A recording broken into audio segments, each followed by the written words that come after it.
How was your day at work, honey? We've been missing you so much. Any plans on when you'll be coming home? I'm really sorry, but I can't make it home tonight. You should go ahead and get some rest now. Are you working late again tonight? I've noticed you haven't been getting much sleep lately. Are you sure it's all right to be at the office so late once more? I'll be all right, don't worry. I have a ton of work that needs to get done tomorrow. So I've decided to stay at a hotel near the office tonight. It'll be easier for me to catch some sleep that way and be back to work fresh and early in the morning. What about Harper's basketball game tomorrow? You're still planning on being there, right? Oh, shoot. It totally slipped my mind. Is that tomorrow? You promised Harper that you'd be there to cheer her on. Please don't break that promise. She's counting on you, and you can't let her down again. I don't think I'll have much of a choice. Can you please apologize to her on my behalf? You can't do this again. How many times is it now?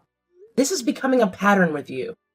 You make promises to Harper, like being there for her school play, and then you cancel at the last minute. It's not fair to her. And it's not fair to me either. I know. I feel awful about it too. I really can't make it tomorrow, though. Please let her know that I'm sincerely sorry. Lately, all you seem to do is isolate yourself with work. We hardly get to see you anymore. Can you please make an effort to be home on Saturday? Can't someone else handle the workload just this once? My company is smack in the middle of these intense business negotiations lately, and it's been consuming our focus day in and day out. I've been juggling a lot, and tomorrow is literally my only shot at getting my regular work done. Remember when I mentioned this to you? Well, here's the deal. One of my colleagues is giving it their all to snag the same promotion I've been eyeing. It's creating even more pressure on me. I'm telling you, I've never been busier in my life. I really need you to understand where I'm coming from on this. This colleague, the one you told me about before, is like my rival now. I can't afford to lose to him. If I take a day off amidst these crucial negotiations, it's almost guaranteed. I want to talk to you about Harper. She's been incredibly dedicated to practicing for this game, and she's genuinely excited to demonstrate all the hard work she's invested. It's heartwarming to witness her enthusiasm. I can honestly say I've never seen her this excited about anything before. I don't think you fully grasp the impact it would have on her if you don't show up. It would be really disheartening, and she would feel let down. I'm stuck between a rock and a hard place here. Tell me, what do you expect me to do? I understand that Harper will have other games, but this promotion opportunity might be my only shot. I need to prioritize it. I promise. I'll make it up to her and be there for the next game without fail. How many times have I heard that from you? Not once have you made it to any of her games. I get it. Work is important and all. But you've been neglecting your responsibilities to our family. You haven't shown up for a single school event. Not one game. It's like you don't even realize how much you mean to her. She needs to see that you're there for her, that you care. Can't you understand that? You should see how sad and lonely she gets when you're not around. Can you please just stop? You're not helping matters by going on like this. The reason I'm putting in all this effort at work is to take care of both of us. The harder I work, the more money I bring in. It's as simple as that. Yeah, I get it. I know making progress in your career is important. What's the point if it means sacrificing time with the ones who mean the most? You're already earning enough to take care of us in your current position. So why push yourself so hard? Whoa, hold up. Is that what you're trying to say? That all the work I'm putting in is just pointless? Let me remind you that our entire way of life, the money we have, the house we live in, it's all because of my job. Don't try to deceive me. Your work is all about you, isn't it? It's about trying to climb the ladder and show off to everyone. It's got nothing to do with truly providing for me and Harper. If it did, you'd make an effort to be there with us. If you keep making your work the number one priority all the time, One day you'll wake up and realize just how distant you've become from your own family. Distant? What are you talking about? Do you even realize how Harper sees you as her parent? How can you expect her to feel any affection towards you when you constantly break her promises and never bother to be at home? If you keep going down this path, one day you'll wake up and realize that the bond between you has faded away. By then, it'll be too late to fix it. You'll see that the affection she has for you now won't be the same. Wow. By your words, it sounds like you might not love me anymore either. What kind of cruel prediction is that? It's because you hardly show any affection towards Harper. What do you expect? You've broken promise after promise, time and time again. At this rate, it's only natural that as she grows older, she won't feel a strong connection to you. You're putting way too much pressure on our relationship, especially between me and Harper. This is just how fathers typically interact with their children, whether it's a son or a daughter. I know it might seem odd to you, but there have been plenty of times when I didn't have much of a connection with my own father either. I get it. As adults, we naturally talk to our parents less when we have our own lives and families. But Harper is still young, and she doesn't understand why her own father shows so little interest in her. It's leaving her with the feeling that you don't truly love her. If things continue like this, the gap between you will only grow wider as she gets older. And it might happen sooner than you realize. You could say that's a good thing, though. She needs to be independent someday. Why are you so indifferent? Haven't you seen those stories about people passing away all alone because they're completely disconnected from their families? If you keep going down this path with Harper, you might end up in the same boat, left with no one by your side. Oh, come on. That's a really dramatic conclusion to reach. And it'll never happen like that with me and Harper. It's hard for me to grasp how you can believe that, especially when Harper is just 8 years old and you're already so distant. If things continue like this, in 10 years, she might not have any interest in you at all.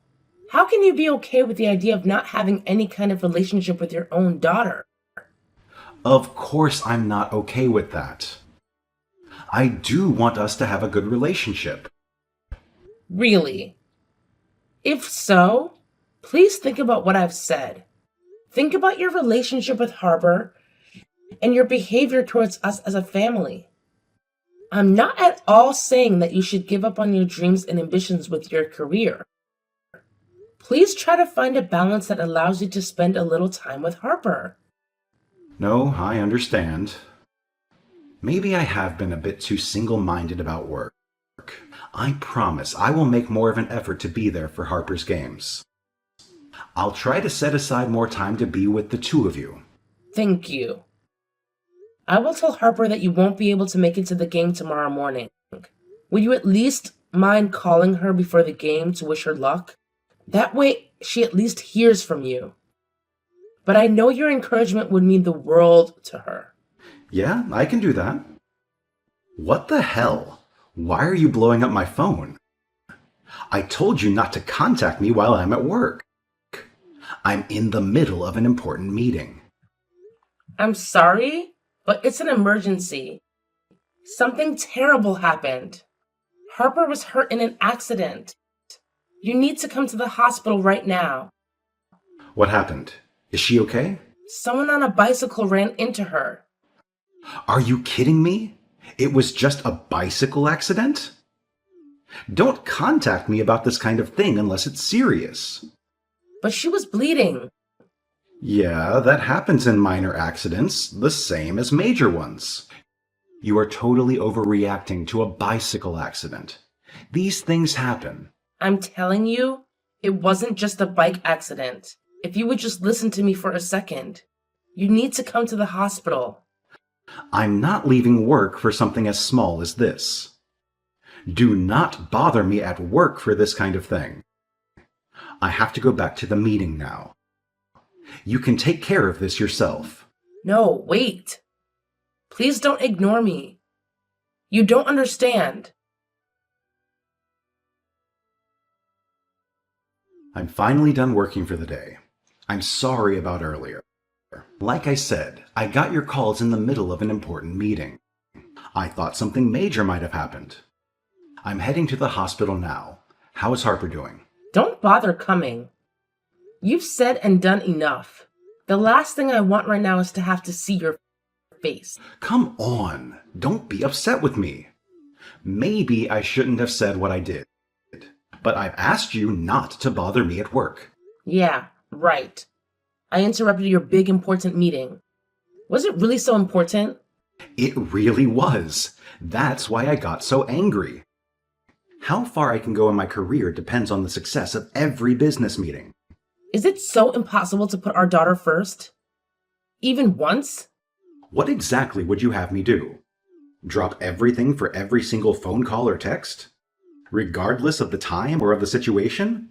Should I have ignored a meeting that's critical to my career for the sake of a bike accident? That's what I was trying to tell you. It wasn't just a bike accident. But your work takes priority even over our daughter's life, right? Oh, please. Her life? You're blowing this way out of proportion. Harper was seriously injured. She's in critical condition right now. Wait, what do you mean she's in critical condition? You did say it was a bike accident, right? She was hit by a road racing bike. Those things go just as fast as a car. She has a serious head injury from the crash. The doctors have her in the operating room right now. They don't know how long they will be with her. I asked you to come as fast as you could. You flat out refused to listen to a word I said.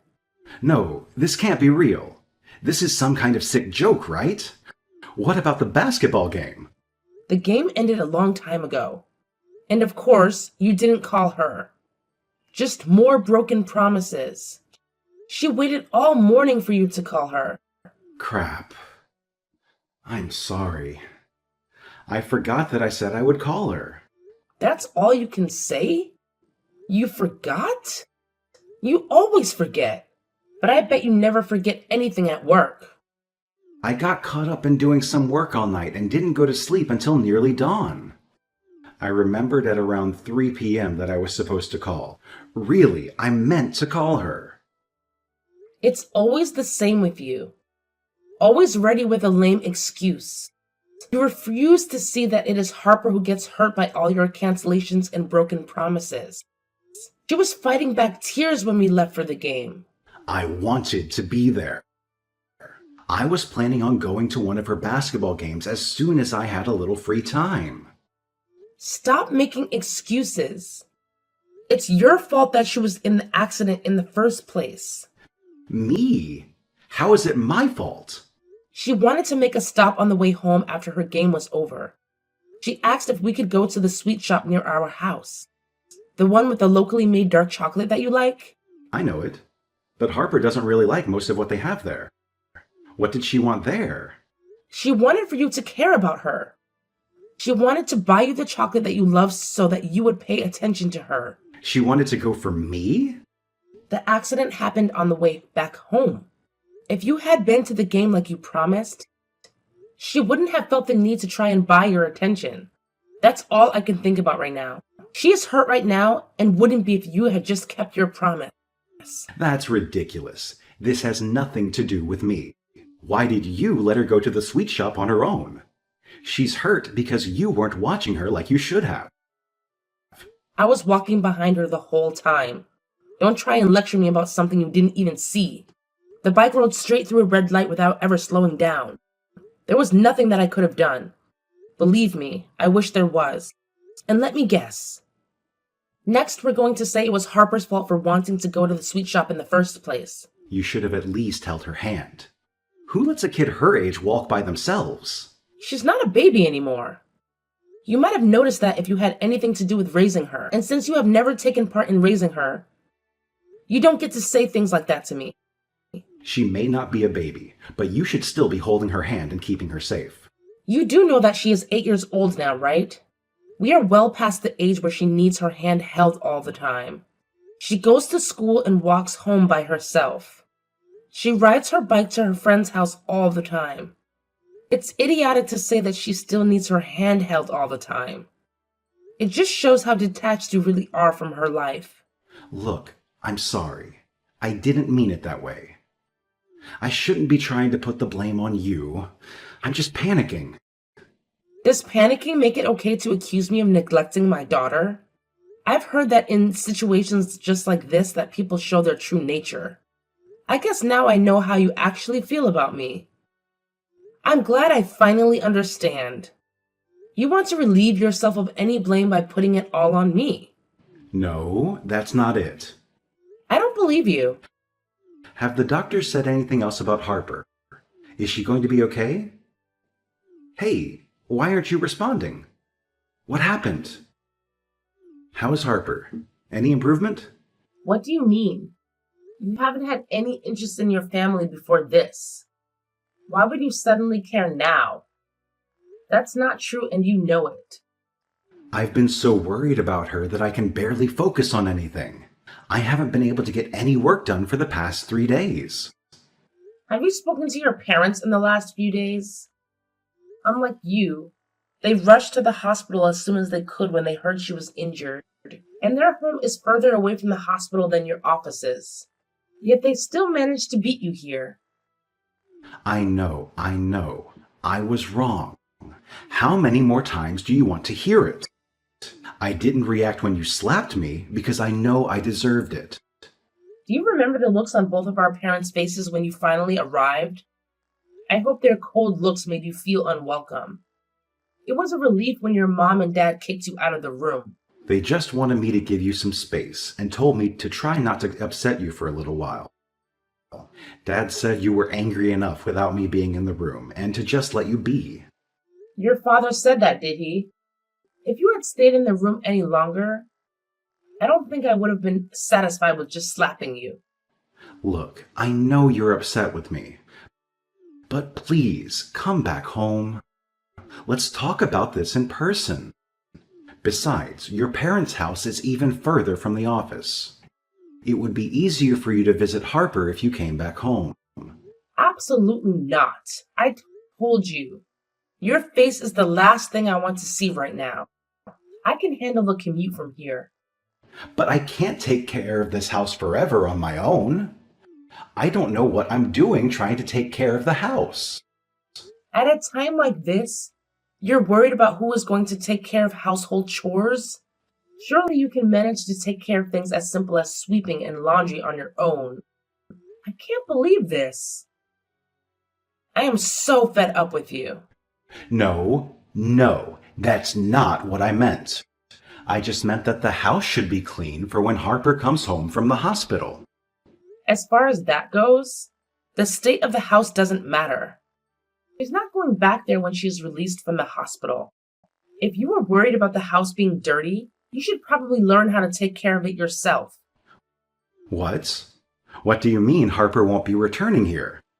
Harper woke up, She did? That's great! but she may never be fully healed.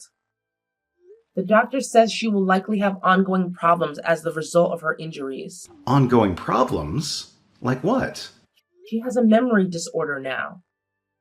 She has lost all her memories of you. Memories of me? Yes, just you. She remembers who she is, who I am, and who her friends from school are. She doesn't remember me at all? Absolutely nothing? But I'm her father! That's true. Yet somehow her memories with you are the only ones that she can't seem to recall. How could she forget me? How is that even possible? I don't know how people's brains work, but according to the doctors, it does apparently happen sometimes. People lose specific memories while keeping others. But the memories can return, right? There have to be cases where a person's memories come back after they lost them. I have no idea. It could turn out to be a temporary thing, and her memories gradually return over time, or it could be this way for the rest of her life, and her memory never returns. But this doesn't make sense. How can she only forget one person? Her own father? Doctors say they can only guess, but I think it's because she's been hurt by you so many times. I think forgetting you is a way that Harper protected herself. What the hell does that mean? If she doesn't remember you, then she doesn't have to feel the pain of thinking that you don't care about her. She doesn't have to feel the hurt and sense of betrayal that your absence and broken promises cause. Yes, it means she loses her memories of you and won't feel any affection toward you. But she also doesn't have to deal with your rejection anymore. Betrayal? Did I really hurt her as bad as that? To the point that she wanted to forget about me? Honestly, I don't know. It's only a guess. But it is strange that, out of all the people she knows, you are the only one she forgot. To be honest, I wish I could forget about you too. What are you saying? Please, don't joke like that. It's not funny. Who said I was joking? I've already been in contact with an attorney. He is beginning the process of filing for a divorce. Wait, now you want a divorce? I can't do this anymore, Lucas. I can't even look at you anymore. Not without thinking about how Harper getting hurt in so many ways. The only feeling I have left for you is disgust. I don't understand. You don't love me anymore? I don't. And I can't continue living my life with you. Please, don't say that. I can make it up to you. I'll be better than I have been. A better man, a better husband, a better father. I swear I will. I never should have left you and Harper alone so much. I realize that now. How many times did I warn you this was coming? How many times did I beg you to see? You can say you're sorry until you're blue in the face. I don't believe you'll ever change. No matter what I said, you never listened. It's too late now. This time is different. I can change. I don't believe you. Harper and I will not be let down by you anymore. Look, I understand how you feel, but divorce is not the answer.